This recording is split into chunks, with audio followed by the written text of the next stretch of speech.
Enterprise Stories is the weekly radio program that shares the experiences of successful Nigerian entrepreneurs and provides expert analysis of their success factors. Enterprise Stories, business stories of success. Whoever thought you could make a fortune from balloons? In this week's episode of Enterprise Stories, our guest will share a story of how she's grown a balloon business. Welcome to Enterprise Stories. My name is Olawale Anifoshe, your host. Don't go anywhere. We'll be right back after the message from IBTC. When you are successful in your small business, as I am, people will always come to you. They want to know what you're doing differently, who your bankers are, and what kind of deals you are getting from them. Well, I'm happy to enjoy all the benefits of the SME0COT account from Stanbic IBTC Bank. My profit is up. But why? Because I get 0 COT, unlimited turnover, no limit on check lodgement or withdrawals, free internet and telephone banking, as well as discount on training courses for small business owners. With special benefits like that on the SME0COT account from Stanbic IBTC Bank. Now, there is no reason why your business won't boom just like mine. Stanbic IBTC Bank, moving forward. Good day, listeners. My name is Bumi Afolabi, and I will be your faculty for today. Today, we'll be talking about diversifying your business. When you've been in business for a couple of years, you start to think about how you can grow your business, what you can do to grow your business, to grow your income, to grow your sales. And one of the ways in which you can achieve that is to diversify. And that's what we're going to talk about over the next few minutes. Diversification can be in terms of adding similar products to what you're already doing, or it could be in terms of opening a new location, or it could be adding products that are related to your current product or service offering. There are any number of ways in which you can do it. What is important, however, for you as a business person when you think of diversifying is that you don't want to go too far off from your initial offerings, especially if you are still relatively young in the business and perhaps you do not have so much capital with which you're working. To diversify, it will require to spend something extra, either in terms of financial resources or people resources or some other thing. So that's why it's important to think about it thoroughly before you actually go into it. The aim of diversifying is to stretch your business, not to kill it. You want to create additional income streams, not drown the business. So that's very important to think about. Let's look at a few things to consider when you want to diversify. First of all, if you go into a business line that is radically different from what you're doing currently, it almost becomes like you're starting a new business. You probably have to learn new technical skills or learn about new markets entirely or any other thing, but basically you would have to go through the same process more or less that you went through when you started your initial business. So you need to think about that. Depending on what you currently do and what you intend to diversify into, you may need a different location from your current location. Perhaps the two things do not go together, so you may have to get a new location. So it's good to think about that as well. Another thing to consider is that the new business you're going into might even require you to have an entirely different business name from the one you currently use. So it's important to think about that as well. Finally, consider what it will cost you overall to go into this new venture and plan properly. You need to plan for the human resources that will be needed to do this. You need to plan for whatever additional capital you would need to invest in this new business. You need to plan for the technical skills, perhaps even the sales skills that will be required to get this business going. So think about all those things when you think about diversifying before you go into it.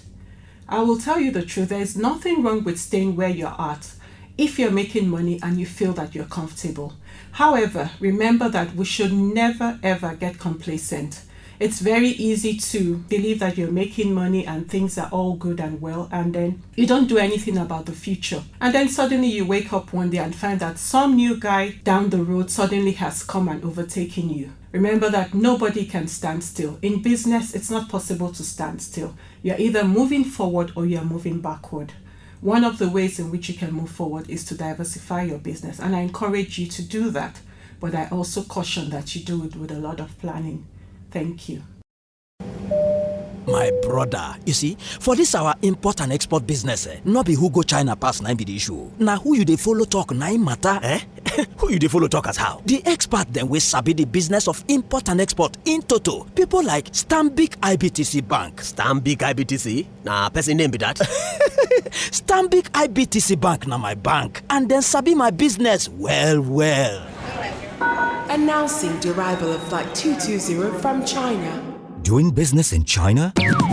Come, let's talk about how our expertise and understanding of the import and export business will help you grow and trade smarter. With Stanbic IBTC Bank, you have access to import and export trade finance, letters of credit, telegraphic transfer, bills for collection, and other well-tailored trade advice that moves you forward. For more information, visit www.stanbicibtc.com or call our number 0700 2255 782 6242. Stanbic IBTC, moving forward. Welcome back to Enterprise Stories. My guest today is a very interesting lady by the name of Mrs. Ramatu Ibrahim. She's the CEO of Ziza Events Decor. Mrs. Ramatu, you're welcome to Enterprise Stories. Thank you. Okay, you're on your way to becoming the first that I know certified balloon artist. Can you share with us how did this business all start? Ziza Events Decor, how did it all start? Ziza Events Decor started in the year 2004, and I started with just rental services. When I started with the rental services, after some times, I found out that there are other things that can go with the rentals itself, not just rental alone. And along the line, there was this day I came across an advert in a newspaper called the Financial Standards. That's then. Now I don't see the newspaper any longer. So when I read through the advert, I read about it. It was all about balloon decoration, and I now picked up the interest of learning how to do decoration with balloons. So I now came down to Lagos to learn the basics of balloon decoration for 2 weeks. I started with the theory for 1 week and practical for another 1 week, and I went back to my base in Kaduna. So along the line, when I started the balloon decoration, I didn't know how to source for my balloons, but I remember the website I got from my training here in Lagos. I now visited the website and I saw what they do, what they are really into, and I contacted them and I started my training, which I am done with all my online training now. All I'm waiting for now is to go and get my CBA. Fantastic. So at the time you started, I mean, of course you were doing some other things before the balloon came. But can you tell us, how are you able to create a business around balloons? I mean, it sounds very interesting. Like balloons are, you just blow air into them. Anybody can do it. But what is it that makes this balloon business different? When you talk about balloon decoration, it's a very wide thing, but you wouldn't know until you are into it. All we see here is our common balloon, plain balloons. But if you are into it, you find out that we have different kinds of balloon for different occasions. In fact, we have different kinds of machine to inflate those different kinds of balloon. Not just the normal hand pump we have or the normal... the one you just blow air into from your mouth. Yes. No, any balloon I have machines for inflating it. Different machines, different balloon. All balloons have different machine to inflate them, whether twisty, Joe Blossom, latex, wedding. They have different types, and you cannot use a different balloon to... You can't mistakenly even try it. If you dare try it, it will not even inflate. If you get a balloon and use it for the wrong machine, it will not inflate. It will not inflate. Now, your market is largely in the northern part of Nigeria, and you've captured quite a bit of that market. How have you been able to manage the amount of customers that you have? The thing is, each time I do a job, like my husband will tell me, when I started very small. Each time I do a small job, I'm always there complaining. I'm always complaining. And what he tells me then is, whatever you are doing, do it well. That is the most important thing. I was there complaining, and you will say, just do it well. Don't complain. If you do it well, people will come to you naturally on their own. And I believe those words then. And because of that statement, he's always telling me, do it well. I make sure whatever I'm doing, if I'm to decorate this place, I make sure I do it very well. It gave me a lot of referrals and, encouraging words from people. Each time I do any work anywhere, I get people asking, who did this? Who did this? This is fantastic. Oh, this is wonderful. Oh, this makes sense. From there, I meet a lot of people. They trace me. Where are you? Who is this? And, I keep on moving to where I am. Okay. Now, before we came on air, we were talking about structures for your business. And you did mention that you were not really clear as to the kind of structure that you have. Now you're employing about 10 people that work with you. How are you able to manage these 10 people? And the capacity building program you also said you attended.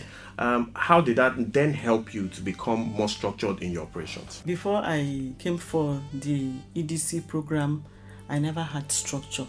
I hear structure. There are some of these things we are being taught in school, but I never bothered to even have an idea or know how to implement it. I don't care because I just feel it's my business. Nobody is there to even say, what is it you've done? But I know I do a lot of recording. I make record. But when I now came to EDC, I now discovered that, okay, this is what they mean when it comes to structure. When they're talking about structure, this is how you should put your organization into place. That was even where I knew that I'm even supposed to pay myself a salary. I never knew. I don't do that. I don't know.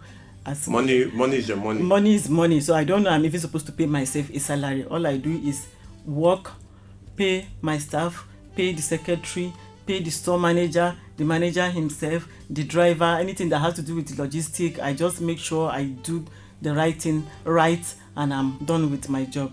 But now after the program, I now know, okay. In fact, it was even after the program I had to learn how to even call my workers. We now sit down, we hold meetings.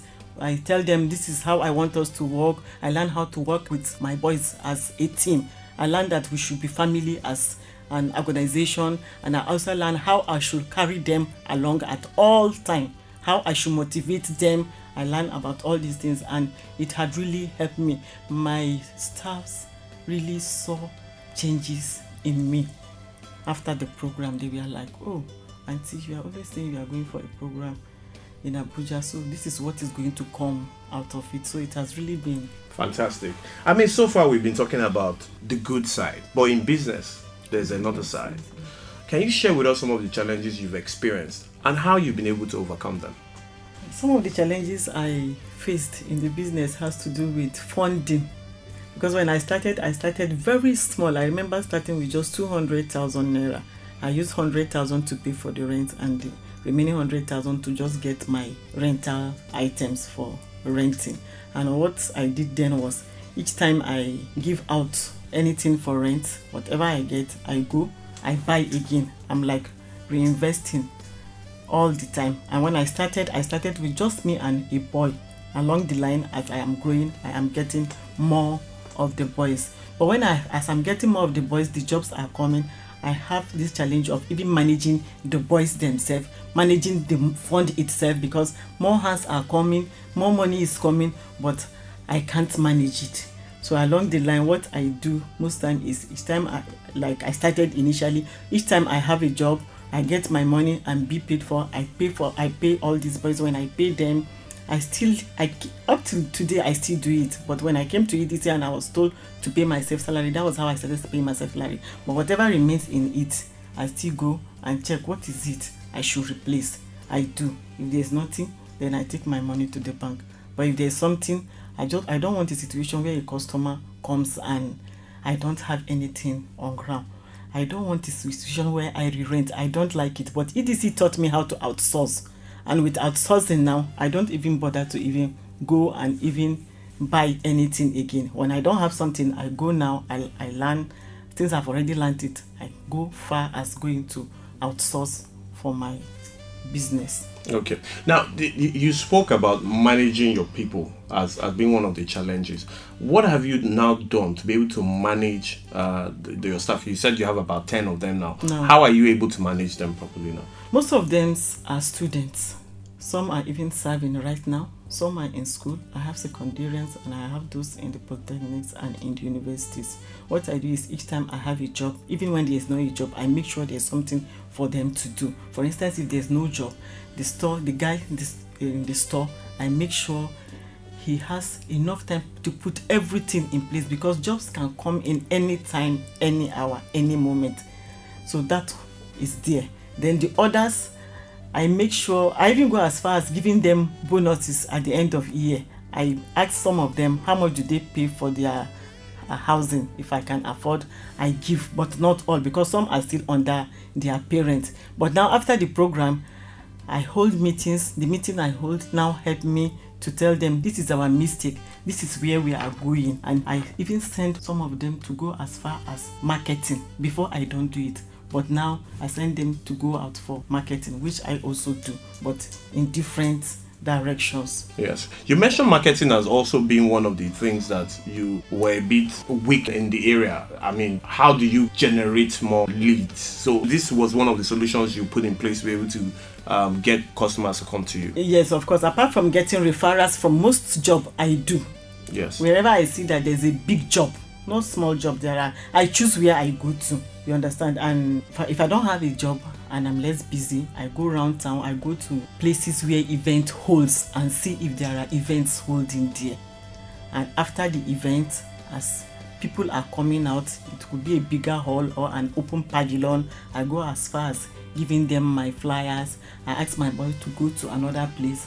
We do that a lot, so that I can get more of the Okay. customers. If you're just joining us on Enterprise Stories, we've been talking with Ramatu Ibrahim, the CEO of Ziza Events Decor, and she's been sharing with us how she started Ziza Events balloon and events business and how she has been able to solve some of the challenges she's had. Now, in rounding up, I want you to tell our listening audience out there and those that are interested in this kind of business, what one message would you be sending to them? As a business person, you have to be connected, because your business has to be connected because everybody is connected. That's, we call it, is a networking thing. Networking doesn't end. You have to keep on networking. Don't get discouraged. It's something you have to do for life. You keep on networking and connect your business, because everybody is connected. Fantastic. Thank you so much. You've heard it from Ramatu. You need to network. You need to be connected with your business. You need to continue to network, and your business will grow. We'll be right back after this short break. When you are successful in your small business, as I am, people will always come to you. They want to know what you're doing differently, who your bankers are, and what kind of deals you are getting from them.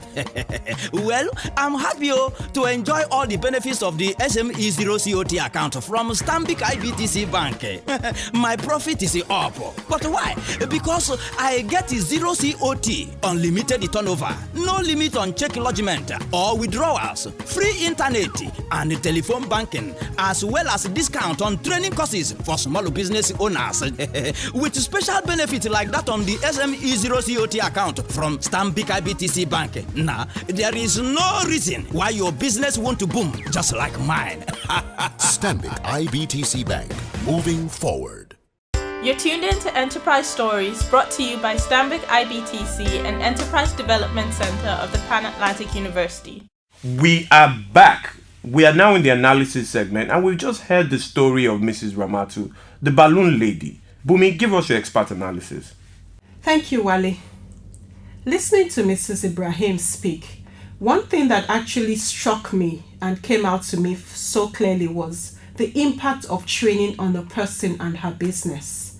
We've always talked about the fact that when you're going into business, it's important to take all the training and knowledge that you need. And her story really shows us how true that is. I'd just like to quickly look at a few things that came out from her story. So first of all, she talked about the fact that her husband told her that whatever you do, do it well. That is another way of saying that you have to focus on quality. As a business person, that is so key. Quality must be our watchword, and we must be prepared to provide quality to our customers every single time. Another thing she talked about, which is also very important to us as business people, is the fact that we need structure. Even though you're a small business person and you think, oh, it's just those few of us, it's important as early as possible to put the structure in place, because it would help you to be able to grow your business. It's also important as well to think beyond yourself. She talked about the fact that initially she felt it was just her business, but later she came to realize that it has to be about more than just her. It has to be about leaving a legacy for the next generation, for the people coming behind you. So that's also important for us as business people. One thing she talked about, which is also very important, is the fact that when it comes to her staff, she sometimes helps them with personal issues. We've talked in the past about how to retain your staff, and I found that this is one of the key ways in which you can actually retain them. When you show that you care for them, when you get involved, to some extent in their personal issues. So she gave the example about helping some of them to pay house rent when they needed to. That's a good way. I'm not saying you have to pay house rent for them all the time, but I'm saying that it's important to show your staff that you care. So find out where they're having pain, find out where they're hurting, and see what you can do to alleviate that hurt in one way or another. When you show you care, then they would also care about you and care about the business and put their all into making the business work. Finally, she talked about the fact that networking is so key, and that cannot be overemphasized. Getting customers, building your business, providing quality, everything still comes down to networking. You're going to be able to grow your business when you're able to get new customers. And one of the best ways to get new customers is through networking. You meet people anywhere at all it is. You should be in a position to give what we call the elevator speech. Tell them what your business is about in a few short sentences, and then you find that one way or the other, as you go along, you will come across people who need your business, who need the services that you provide, and in that manner you will draw them to you. So I hope that from Mrs. Ibrahim's story and from the few things that I've drawn out from it, that you've been able to get some points that would help you to become successful in your businesses. Thank you very much.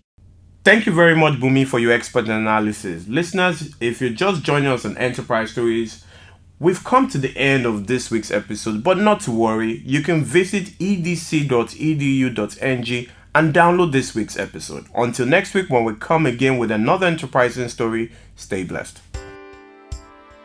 Join Enterprise Development Center of the Pan-Atlantic University, formerly known as the Pan-African University, as we celebrate 10 years of entrepreneurship development in Nigeria.